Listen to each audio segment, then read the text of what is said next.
Thank you so much. Thank you all so much for giving me the opportunity to speak today. And today, what I want to talk about is really a length scale that's near and dear to my heart. And it's the length scale of individual macromolecular interactions. And the reason why I think that this is such a fascinating length scale is I think it really lies directly at the nexus between physics and biology. So I think understanding the thermodynamics of some of these interactions can really provide novel insight about behavior at the cellular level as well as at the organismal level. So my first experience kind of thinking in this way was in Steve Block's lab at Stanford University. So this, here I'm showing you, this is a picture that I just lifted from the internet. It's a representation of a kinesin motor towing cargo on a microtubule. So in Steve's lab, I was working on studying individual kinesin motor proteins and trying to understand how they convert the chemical energy from ATP directly into motion. And there are a lot of questions about how they do this. All of these motors, they do really diverse things in the cell. Some of them are involved in transporting cargo. Some of them are involved in mitotic spindle assembly during cell division. But they all interact directly with microtubules and use the chemical energy from ATP to power motion in some way. So the first thing that I did when I was in Steve's lab was to develop a new instrument capable of trying to probe these thermodynamics. So I built a custom microscope that could do simultaneous optical trapping and single molecule fluorescence. And then I used this instrument to really compare and contrast the thermodynamic properties of two different types of kinesin motors. And so I'm not going to talk about this in any detail, but I thought it was really interesting that just looking at the details of how these motors converted chemical energy into ATP could shed some light on how they were optimized to different functions within the cell. By looking at how they responded to differences in force and ATP concentration, we could build thermodynamic models of these motors that provided insight into these cellular processes. So when I finished my work in Steve's lab, it was kind of a really exciting time in biology where all of a sudden, all of this deep sequencing data was coming online. And what I wanted to do was I wanted to try and continue this line of work, developing and applying tools to understand the thermodynamics of individual macromolecular interactions, but I wanted to look at a different question that could make use of some of this new sequence data. And the question I got interested in is a question that I think a lot of developmental biologists have asked for a long time, which is, all of the cells in the body have essentially the same genomic DNA.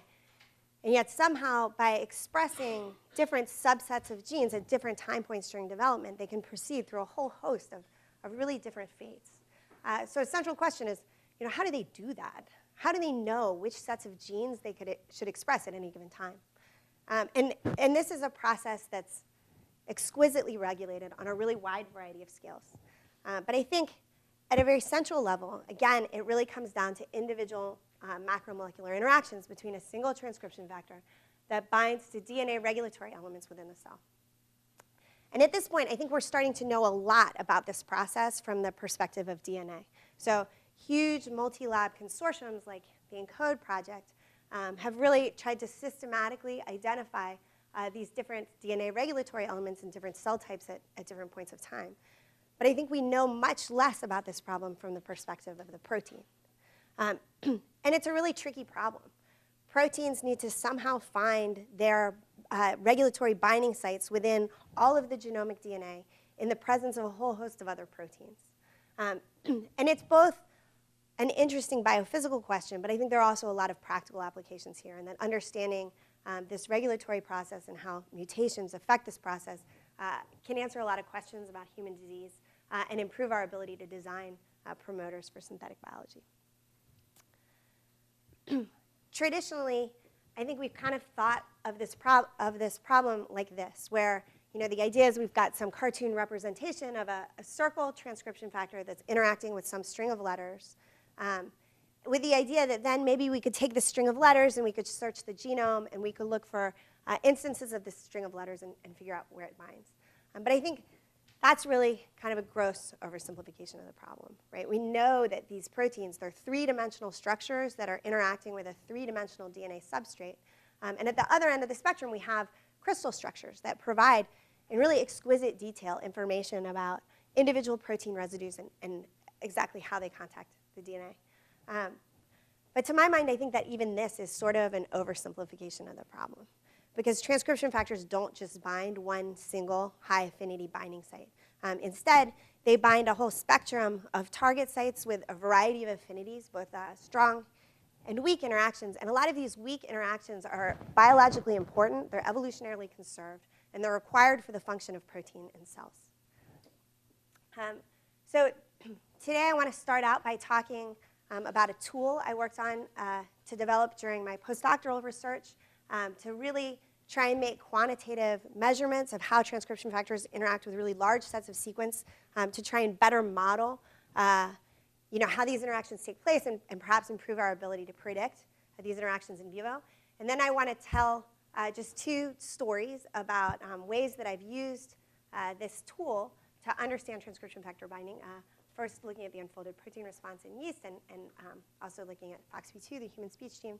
And finally, at the end of my talk, I'd like to come back to talk about some newer work that I think is less mature but tremendously exciting and provides a lot of interesting avenues going forward. Okay, so thinking about this problem of trying to understand, trying to make quantitative measurements of transcription factor binding preferences, if you start by assuming that a transcription factor recognizes an 8 nucleotide target site, which is a pretty reasonable assumption, right? Of all of the annotated target sites that we know about 50% of them are 8 nucleotides long or less, and this is especially true for mammalian transcription factors.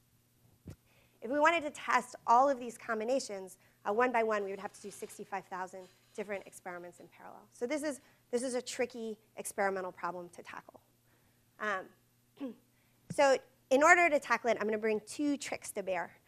The first is using microfluidics. So when I started my postdoc and I joined Joe's lab, there was a graduate student in Steve Quake's lab, Sebastian Merkel, and he had just made a new kind of microfluidic valve that you could use to trap transcription factor DNA interactions at equilibrium. And he had used this valve as a way to take a transcription factor with a known target site and make systematic mutations in it to see how those mutations affected binding affinity. And so now the first thing to do to kind of attack this problem of actual transcription factor target site discovery is to expand the device. So we worked to expand the device from about a 600-chamber device to a device that had 4,000 unit cells controlled by 12,000 different on-chip valves. And here's kind of a blow-up of some of these unit cells, what I'm talking about. You can see that each of them has a chamber for DNA and a chamber for protein, and then 3 valves that can kind of control fluid flow between these chambers. So there's a neck valve, which can isolate this DNA chamber from any flow in this channel in the protein chambers. There's a sandwich valve that can isolate adjacent unit cells from one another. And there's a button valve, which is a little mysterious right now, and I'll tell you more about what it does in a second. Okay, so now this device, this expanded device, has got me some of the way towards this 65,000 interaction question. The next thing, to get the rest of the way there, what I did was I borrowed a trick from graph theory where I designed a library of DNA where I packed all related 8 nucleotide sequences in a minimally compact space. So at the end of this, what I have a library of 1,500 70 base pair oligos, each of which has multiple potential transcription factor target sites, 45 overlapping transcription factor target sites. And at the 3' end, there's an identical sequence here. So now I can hybridize a single Cy5 labeled oligo and extend it. So now I've got Cy5 labeled double-stranded DNA. I can print this DNA onto a slide, right? So now I've got a spotted array where each one of these spots has a different DNA sequence inside it. And then I can actually align these microfluidic devices on top. So now each of these spots is within the DNA chamber. And I can activate the valves, and now I'll just kind of take you through step by step how these experiments work. And at the end, feel free to stop me at any point to ask questions, but especially if you don't understand how this experiment works. So here at the very beginning, there's DNA. It's stuck here on the surface, and I can close this green valve here. So now I can flow fluid through this channel without disturbing any of the stuck DNA. And I can do it so that now I put some kind of antibody to a protein epitope tag only underneath this mysterious button valve. Now I can introduce fluorescently labeled epitope tagged transcription factor proteins. So something that's really nice about doing this in microfluidic devices is I can have really small amounts of material, and that's all that I need, right? So I can make these proteins from PCR-generated templates and cell-free extract, and I add some amount of fluorescently labeled charged lysine tRNA. So the proteins are epitope tagged, and they're fluorescent, they're green. I can now change the activation of the valves so that each of these unit cells is separated from each other and allow the protein to diffuse over into this DNA chamber and solubilize the DNA. So now the protein and the DNA have an opportunity to interact in solution, and some of these proteins will then be recruited to the surface to bind this surface-attached antibody by their epitope tag. I can close this neck valve here, so now I have some record of the soluble DNA that was available for binding, and now I can close this button valve. So what it is it's actually just a physical membrane that comes down to the surface, and it protects these interactions so that no fluid is flowing past them, and weak or transient interactions are held in place. And I should just take a second and point out that this cartoon is not to scale. A lot of these valves are significantly larger than individual molecules. And then I can wash out any of this unbound material. So at the end, here are the kind of data that I have at the end of an experiment. Here in the protein channel, underneath this button valve, I have an intensity that reflects the number of fluorescently labeled protein molecules that I've recruited to the surface there.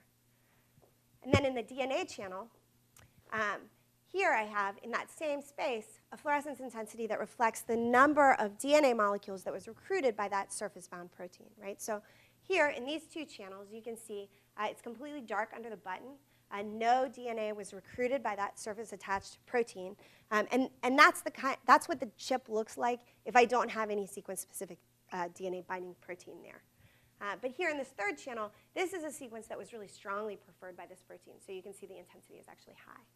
And these scans give me all of the information that I'm going to need to make really quantitative measurements about protein interaction affinities. So these intensities here, the DNA intensity divided by the protein intensity, is linear related to the number of DNA molecules recruited per protein molecule, which is a fractional occupancy.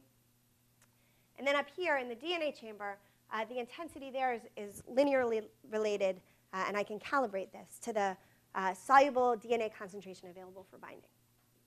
Okay, so does the experiment make sense so far? Is everybody happy with this? Okay. So I can run the devices in two modes. I can either run them in a discovery mode, where I take some large DNA library, like the combinatorial 8-nucleotide library I was talking about before, and I print every oligo at a single concentration. So then, in effect, what I'm doing, here's a sample of concentration-dependent binding curves for all of these oligos. I'm kind of taking a slice through all of these binding curves. And as long as I take my slice at a concentration that's low enough on these binding curves in the linear regime, I should be able to get quantitative information about relative binding affinities for all these different sequences. I can also use this data to discover transcription factor target site preferences. So here's an example of the data for all 1,500 oligos for a yeast transcription factor, SCO1. And here I'm showing you the intensity ratio of DNA per protein. You can see that most oligos are not bound at all, but there are some that are very strongly bound. These are 2 replicates in each case of each oligo. And so the challenge now is each of these sequences has multiple potential transcription factor binding sites. So I need some way to analyze this pattern of binding to figure out what sequence these strongly bound oligos have in common, and perhaps even to see what mutations to that sequence are present in these weaker oligos, so I can get really a binding affinity map of preferences at each site and how mutations are tolerated there. So after a lot of trial and error, I settled on a pipeline, an analysis pipeline that used 2 previously published algorithms. And at the end, I have a map of transcription factor binding preferences. And I think this map looks really similar to the way, the pictorial representation of transcription factors, but I think there's something really different here that I'd like to highlight. And that's the fact that on the y-axis here, this is actually a delta G. So the height of these letters represents the energetic contribution of that particular nucleotide at that position to binding. And under the, in the negative positions here, these nucleotides actually penalize binding. So because these are actually representing energies, I can use this kind of position-specific affinity matrix to actually predict binding to an arbitrary set of sequences. Okay, so I can also run these devices in another mode. So I can take a set of oligos, and for each oligo, I can actually print it at a variety of different concentrations. And so in that case, what I'm doing is I'm measuring the fractional occupancy as a function of DNA concentration. And I can fit these data to a single site binding model. And I can extract a quantitative, an absolute KD, right? So a quantitative absolute affinity. And this is really kind of more of a gold standard measurement. So I kind of set it up. I made a big deal about the fact that I should be able to make these high throughput measures of relative affinity. Am I telling the truth or not? Is this really possible? So to see if that was the case, I took 4 yeast transcription factors from different structural families. And for each one, I measured for 10 different oligos, both in high throughput, these relative differences in binding affinity, as well as I printed those oligos at a variety of concentrations, and I did this gold standard measurement where I fit it and I extracted the absolute affinity. And then I looked to see how well these 2 measurements agreed. And I was really happy to see that for all transcription factors that I tried, it looked like I am indeed able to extract quantitative information about binding affinities here. Who cares? Why does it matter? If I'm really making these measurements of binding affinities, it means I'm making these measurements at equilibrium, and I should be able to extract information about weak or transient interactions that can be missed by other techniques. So to see if that was the case, I took I created a library of 28 different yeast transcriptions, again from transcription factors, from a variety of structural families. Some of these already had annotated motif preferences from in vivo chromatin immunoprecipitation experiments, but some of them did not. And in all cases, they'd been tried in 2 different protein-binding microarray experiments. So these experiments are really similar to the ones that I've been telling you about, except for the fact that there is no mechanism for capturing these interactions at equilibrium. Instead, there are some wash steps that make it possible to lose weak or transient interactions. And so you can see that's reflected here. Sometimes, in the set of 2 experiments, one experiment was able to recover a motif while the other one wasn't.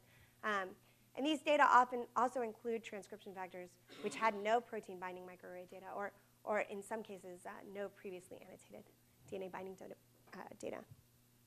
And for all 28 transcription factors, I was able to discover a motif, which when a previously existing motif was there, it was in agreement with previous results. I should explain, I never explained the acronym here, MATOMI. This is an acronym that I actually inherited from Sebastian Merkel, who had originally made these valves. It stands for mechanically induced trapping of molecular interactions. And I tried to nod to his initial valve development by calling this technique MATOMI 2.0. In some cases, these measurements reveal weak affinity sites that have been hard to detect via previous techniques. So FO4 and CBF1 are 2 basic helix-loop-helix transcription factors that are known to both bind the same high affinity target site, CAC-GTG, CAC-GTG.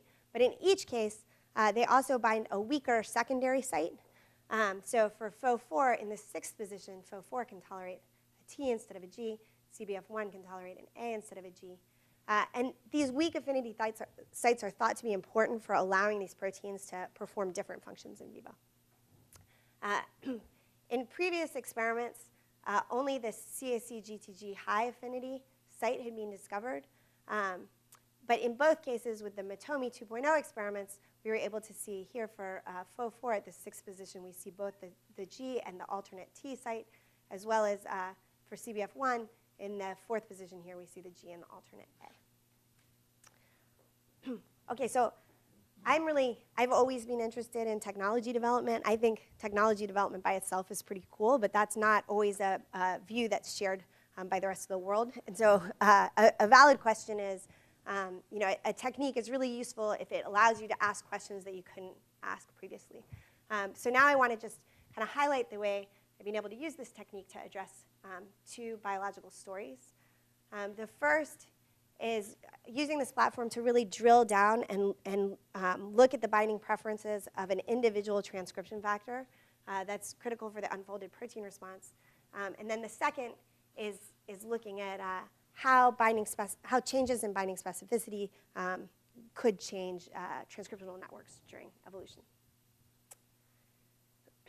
So thinking about the unfolded protein response, the unfolded protein response is really this very central cellular process. So when cells experience some sort of stress that lead to the accumulation of unfolded protein, they need to stop producing lots of protein but increase the production of chaperones and other things that could allow them to fold a lot of this misfolded or unfolded protein. And it's a really medically important and critical response. So the failure to activate this response is implicated in really severe neurodegenerative diseases like Alzheimer's or Huntington's. And the sustained inappropriate activation of this response is a hallmark of cancer and autoimmune disease. It's conserved from yeast all the way through humans. And in all cases, we know quite a bit about how the cell senses the accumulation of unfolded protein. So in yeast, for example, unfolded protein is sensed by this transmembrane kinase, IRE1, which in turn activates a basic leucine zipper transcription factor, HAC1, which binds to a series of promoters to upregulate chaperones and other genes required for the unfolded protein response. And despite the fact that HAC1 is a famous transcription factor in yeast, it's one of the best studied yeast transcription factors, we still don't really know exactly how this process takes place, how HAC1 recognizes its downstream target genes. So in 1992, Kazutoshi Mori looked at a known HAC1 target, CAR2, which encodes a chaperone that assists in protein folding. And he isolated a 22 base pair fragment from the promoter of that gene that was required for HAC1-driven activation of the gene. And he showed in vitro that purified HAC1 binds this sequence. He then did a series of additional experiments where he systematically mutated that promoter, and he showed that mutations in the central 7 nucleotide fragment section would abolish the HAC1-driven response. So this was originally called just the unfolded protein response element. Here I'm going to call it the UPRE1. And this I'm going to call the compact UPRE1, this central 7 nucleotides. So things got a little bit less clear in 2000 when Peter Walter's lab decided to take a more genome-wide approach. So what they did was they looked at all of the genes that are upregulated during the unfolded protein response, and they looked to see if there was any overrepresentation of these two motifs in those promoters. And they didn't see it. But instead, what they saw was overrepresentation of this other motif, which they called UPRE2. And they proposed at the time that maybe this was bound by HAC1 heterodimers in complex with GCN4. So despite the fact that this protein had been studied for decades, it was still kind of an open question. How does HAC1 recognize the sites within its target gene promoters? So I took the Matomi 2.0 fluidic device and I added HAC1 homodimers, and what I saw was a motif that looked really similar to the UPRE2. So it has the same ACGTG motif, ACGTG. I did additional experiments and showed that this leading T actually isn't important. Okay, so this was a little bit puzzling. You know, if there's this canonical unfolded protein response element that everyone's known about for 20 years, why am I not seeing it in my experiments? And my first thought was maybe the UPRE2 binding is just very strong, and it's hard for me to detect this weaker UPRE1 binding in my assay. So to see if that was the case, I took either this UPRE2 or the compact UPRE1, and I embedded them in random sequence, and then I directly measured concentration-dependent binding, so I would have a really sensitive measure of any binding activity. And I saw very strong binding to the UPRE2 here, but no binding to the UPRE1.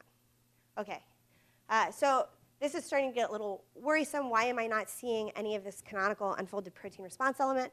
I wanted to go back and I wanted to exactly replicate the experiments that had taken place in the 90s. So I looked at either this UPRE1 in random sequence or the full UPRE1, the full 22 base pair fragment, and I directly measured concentration-dependent binding for both. So here are the data here. Again, the compact UPRE1 doesn't show any binding, but I was happy to see that this full sequence, the addition, I can replicate these earlier experiments. I do see binding of HAC1 to this 22 base pair fragment. So what that means is it must mean that there are some additional flanking sequence here outside of this compact response element that's required for HAC1 recognition. So these are just the data that I showed on the previous slide in a slightly different format. What I wanted to do was I wanted to see what additional sequence is required for this recognition. So first, I added 5' flanking sequence here, and I wasn't able to restore the binding. I then added 3' flanking sequence here and wasn't able to restore the binding. And it was only when I simultaneously added both 5' and 3' flanking sequence that I was able to fully restore the entire binding. And in fact, this 12 or 13 nucleotide fragment is the minimum fragment that's required for recognition. So now I'm kind of back to that previous picture of like a circle transcription factor looking for some string of letters. And what I really want is I want a more detailed map about how each of these positions contributes to HAC1 recognition and whether or not mutations can be tolerated at those positions. So to address that question, I took this extended, and I'm sorry, I'm introducing like one more name here. I'm now calling it the extended compact UPRE1. So I took the extended compact UPRE1 and a flanking base on either side. And in each case, I mutated that nucleotide to every other possible nucleotide. And I then measured the effects on the affinity. So with this information now, I can construct one of these detailed position-specific affinity matrices in kind of the most technically correct way that I know how. And for sake of completeness, I did this for both this extended compact UPRE1 and the UPRE2. So now what I have is I have a really detailed map for 2 different binding sites. And they look really different. Right? So for the extended compact UPRE1, it's this very long 13 nucleotide target site that has a lot of degeneracy. It looks like 2 palindromes with a central degenerate nucleotide. Whereas for the UPRE2, what I see is this asymmetric, very short 6 or 7 nucleotide fragment, which raises the question, how does one protein HAC1 recognize both of these very different target sites? And to talk a bit about why this is so surprising, I just want to take a step back and talk about basic leucine zipper transcription factors in general. So these transcription factors are really medically important. There are many famous members of this family that are involved in very important human diseases, and they all share a common structure. So they all have a basic DNA binding region with an invariant arginine and asparagine residue that are shown to directly contact DNA, as well as a leucine zipper region containing leucine heptade repeats that allow the protein to dimerize. And we have crystal structures for these proteins. So we have, from this crystal structure, these are thought to be the structurally simplest DNA binding proteins known.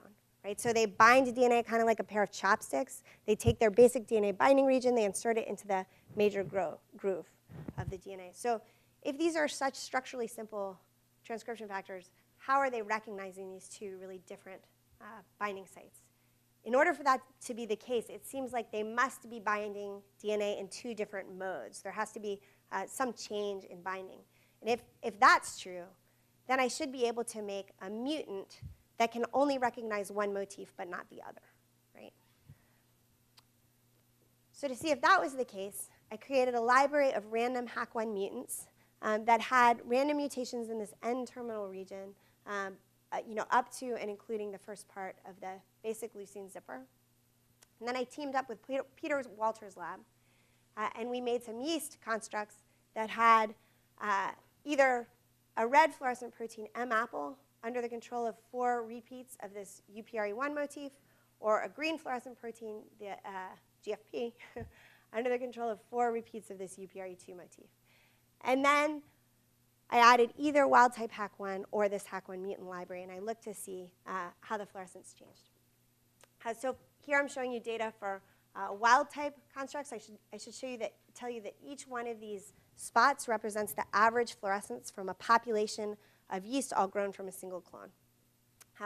And for the wild-type library, here on the y-axis, I'm showing you the red fluorescent protein, the UPRE1 intensity, and the green fluorescent protein on the x-axis, the UPRE2 intensity. And you see transcription from both of these promoters. But in the mutant library, I saw something really interesting. So here, again, these are all populations grown from a single clone. And here, I'm coloring these individual dots by the mutation that I recovered when I sequenced some of these yeasts. So you can see that yeasts that have a given mutation all appear to cluster together. So there's some population down here where I totally broke binding. That's not surprising at all, right? There's also some population here along this axis where these mutants just have a reduced overall affinity for DNA, and that's also not really all that interesting. But I think what is really interesting is there's a population, particularly here, of mutants that have largely retained the ability to bind the UPRE1 while losing the ability to bind the UPRE2. And when I look to see where these mutations appear within the construct, I see something kind of surprising, which is, here are the mutations that break binding. There are mutations in this invariant arginine and asparagine, which we know directly contact DNA. But some of these other mutations, in red, I'm showing you the mutations that bind UPRE1 but not UPRE2. And they're actually found N-terminal to the basic DNA binding domain. And when I look across all of the Ascomycetes, I see that this sequence is actually really strongly conserved. So it seems like this part of the protein is really important for mediating this dual site binding. And I think it's still kind of an open question why HAC1 binds these two different target sites. Whether maybe we're just looking at some evolutionary snapshot in time where HAC1 has gradually begun to acquire a different set of functions that it didn't previously have. Or perhaps maybe the DNA itself is acting as an allosteric ligand that creates some conformational change in the protein that biases recruitment of other partners. And we don't know, and I think those are interesting questions. But beyond just thinking about HAC1, I think that these results are really interesting for thinking about basic leucine zipper transcription factor biology. So there's one subfamily of these proteins called the MAF proteins. And they're shown to bind, for the most part, BZIP proteins are thought to bind these very short target sites. They're known to bind a very long 13 nucleotide target site. And initial mutagenesis experiments showed that this N-terminal region, like N-terminal to the basic DNA binding domain, was required for binding this very long target site. So they crystallized the full-length protein. And what they saw was interesting. They saw that this N-terminal region, what it was required for, it didn't actually contact the DNA, but it positioned these two invariant residues in a slightly alternate conformation so that they access different parts of the DNA. But for all of the other basic leucine zipper structures that we have to date, it's often hard to make these full-length proteins, so they've all been truncated just N-terminal to the DNA binding domain. So I think this is really an interesting question. Is this kind of flexibility of binding a more general property of this class of proteins? And I think that has important implications for predicting transcription factor binding in vivo. So now I'd like to change gears a bit and talk about a media darling transcription factor. If there is a very famous transcription factor, it's this one, FOXP2, which is nicknamed the human speech gene in the press. So it's a fork-head transcription factor. It was initially discovered in a family in Utah that has an autosomal dominant recessive inherited disease in which they're of totally normal intelligence and they can understand speech fine, but they have great difficulty producing speech. It's been shown to be under strong positive selection in humans. It's actually an intron that's under strong positive selections. But through mice all the way up to chimps, the amino acid sequence is exactly the same.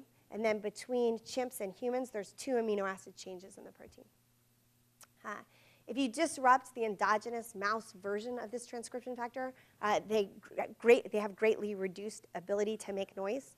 And if you take the human version instead and you put it into mice, it increases their ultrasonic chirping. So this is why it's so famous in the media. There was a lot of reports of like talking mice. So despite the fact that it's kind of, it's a very interesting transcription factor, there was still a lot of debate about what exactly this transcription factor was looking at. There were conflicting results about the target site that this protein was looking for, as well as why is this protein regulating different sets of targets in chimps and in humans? Is it something where these 2 amino acid changes have actually changed the binding specificity, or has it just been an evolution of the transcription factor target sites? Graduate student I was mentoring, Chris Nelson, made the human construct. He used Matomi 2.0 to do initial transcription factor target site discovery, and then he did a bunch of experiments where he systematically mutated each position to create a really detailed map of the binding specificity, and that's what I'm showing you here for humans. And then he went ahead and he made the 2 amino acid changes to create the chimpanzee construct, and he mapped that specificity too. And what he saw was that the specificity for the 2 proteins was exactly the same, which actually wasn't that surprising. The amino acid changes are outside of the DNA binding domain, but it still would have been really cool to see these huge changes. But with this tool now, he had the ability to go back to all of this chromatin immunoprecipitation data and look for FOXP2 binding sites, and he could look for binding sites that now were novel in humans and not present in chimpanzees. So when he did this, he saw 22 new binding sites in humans. Of the 12 with annotated function, 9 of them were brain specific. So I think this is kind of an illustration of how you can use these detailed maps of specificity, along with in vivo binding data to really answer some interesting evolutionary questions. And now finally, in the remaining time, I'd just like to talk about a project that I've been working on as part of a team to use microfluidics to create libraries of spectrally encoded beads. And I think moving forward, there are a lot of really interesting and exciting applications that this could facilitate. So far, everything that I've been talking about is multiplexing using sort of arrays. So the idea is that the identity of all of the different analytes in the experiment is really encoded by their position within the array. But transitioning from array techniques to bead-based techniques have a lot of advantages. So it's really flexible, and you can make, it's easier to make changes in the composition of your library.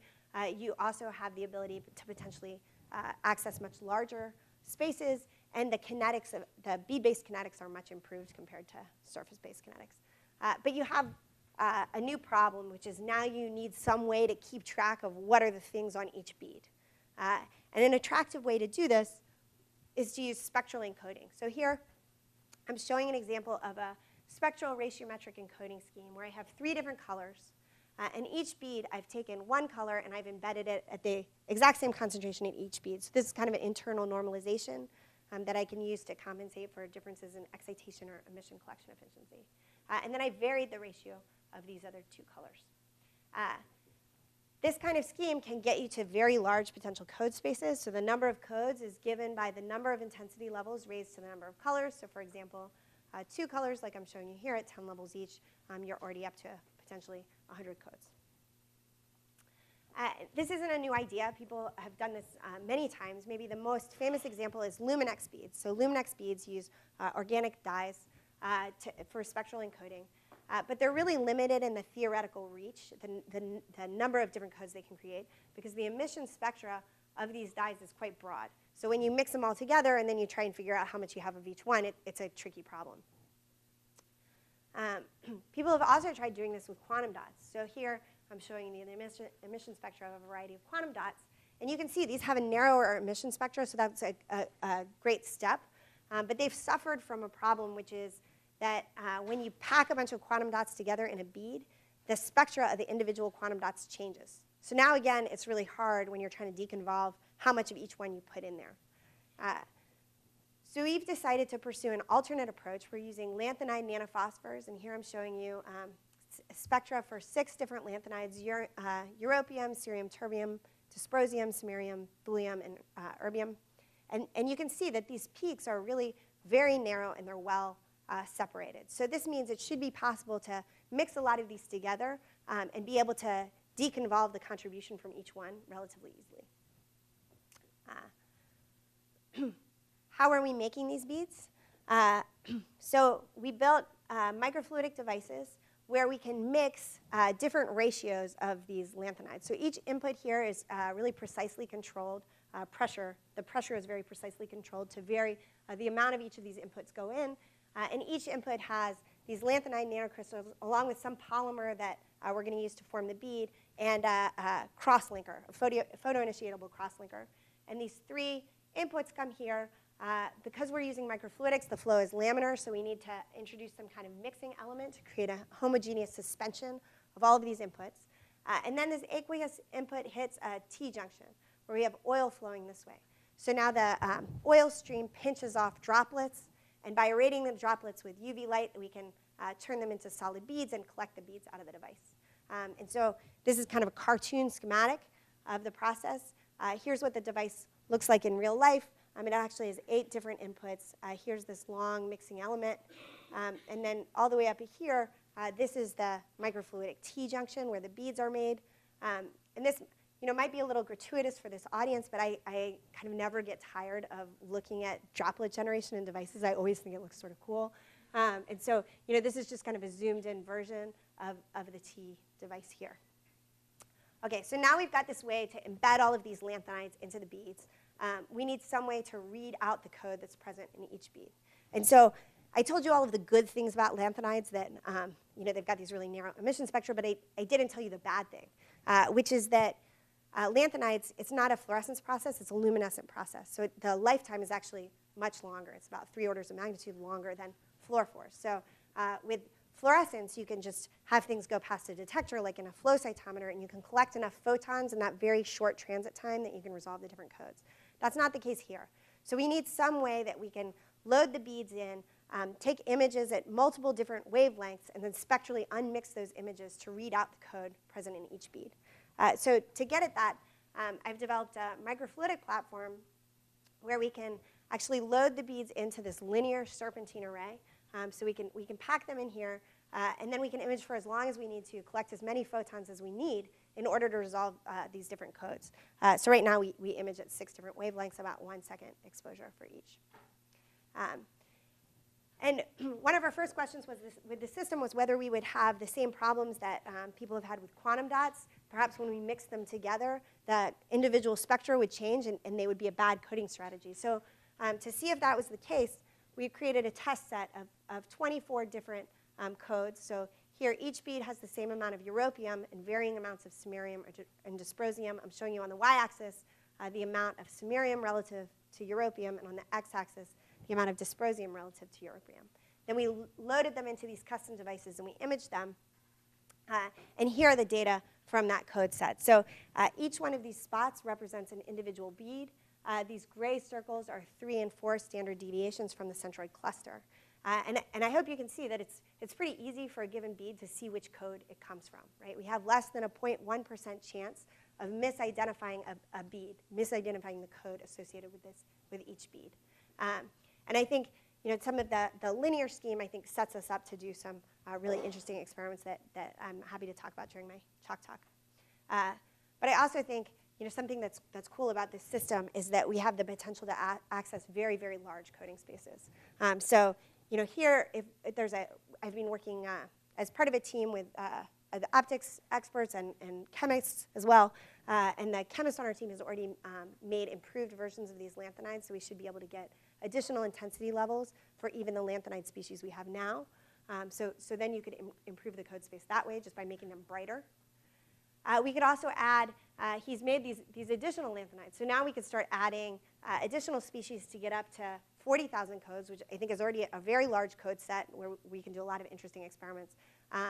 But up at LBNL, people have been working on up-converting lanthanides. So all of the beads that I've been talking about so far are, the lanthanides are excited in the UV at 290 nanometers. So it's something where we've actually had to build custom microscopes in order to image these. But by incorporating some of these up-converting lanthanides that are actually excited in the IR, you could see illuminating with UV, collecting light, and then illuminating with IR and collecting light, and accessing some of these really, really large code spaces. And I should say, my role on this project was, I was one of the people who helped write the original grant to get this funded, and I've been responsible for a lot of the microfluidics. In the end, I'd like to thank you all for your attention. I'd like to thank Joe DeRisi, who's been a really fantastic mentor. He's created a really exciting lab filled with people from a lot of different disciplines and supported me as I've tried to do kind of new things that weren't already present in the lab. For all of the Matomi 2.0 work, this was done in close collaboration. Developing the initial technique was done in close collaboration with Steve Quake and members of his lab.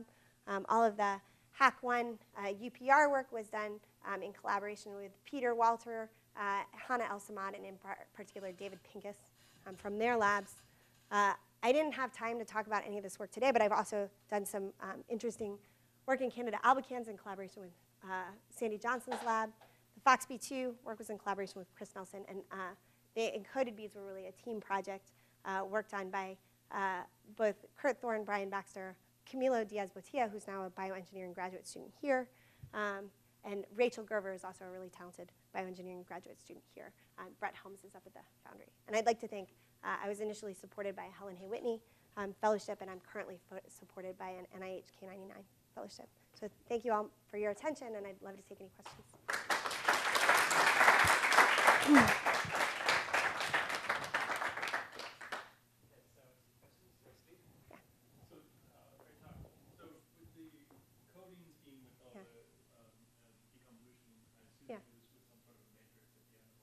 Yeah, so it's really, it's actually like 2 lines of MATLAB code where, yeah. So are you trying to design your codes so that that matrix would actually be orthonormal so that you won't get a lot of noise gain? As you get bigger and bigger matrix, you're going to get a huge amount of noise gain if you kind of make it very bad condition number. Yeah, so right now the way that we do this is we have reference spectra for each edition, each individual lanthanide, as well as autofluorescence from the PDMS and the quartz itself. These predicted code spaces. Here I was showing you kind of a really this is a really simplistic way of thinking about some of these code spaces, right? In reality, the number of intensity levels varies really strongly with the color itself. And so we've done a lot of Monte Carlo simulations based on those different spectra to get an idea of, for each lanthanide, what's a realistic number of intensities that we could expect, and how can we work with both the filters that are available, optical filters that are available, and the characteristics of these lanthanides to have a well-separated code space. Theoretically, over 1 million is possible. In reality, I think getting from 100,000 to 1 million is like a huge amount of work, and I think really moving forward, that kind of 10,000 code range, 1,000 to 10,000 code range, I think allows a whole host of experiments that aren't possible now. And I think that's really kind of the sweet spot of getting new biological information without struggling too much with the engineering. So, actually, along those lines, yeah. Long-lived emission from phosphorus is Yeah.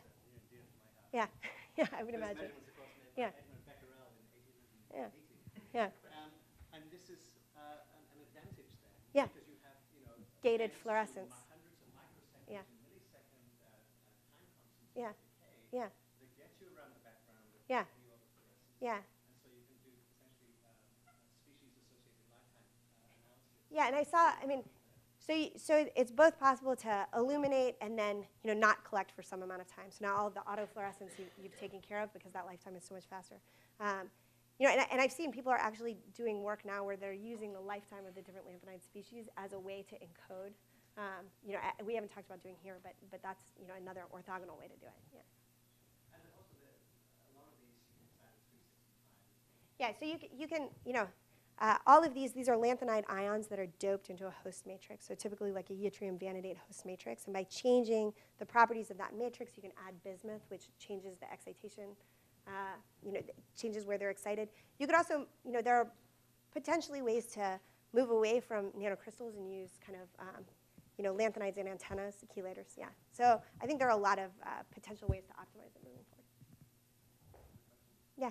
Or really cool. Do you have a first set of biological questions you want to go after these beat Yeah.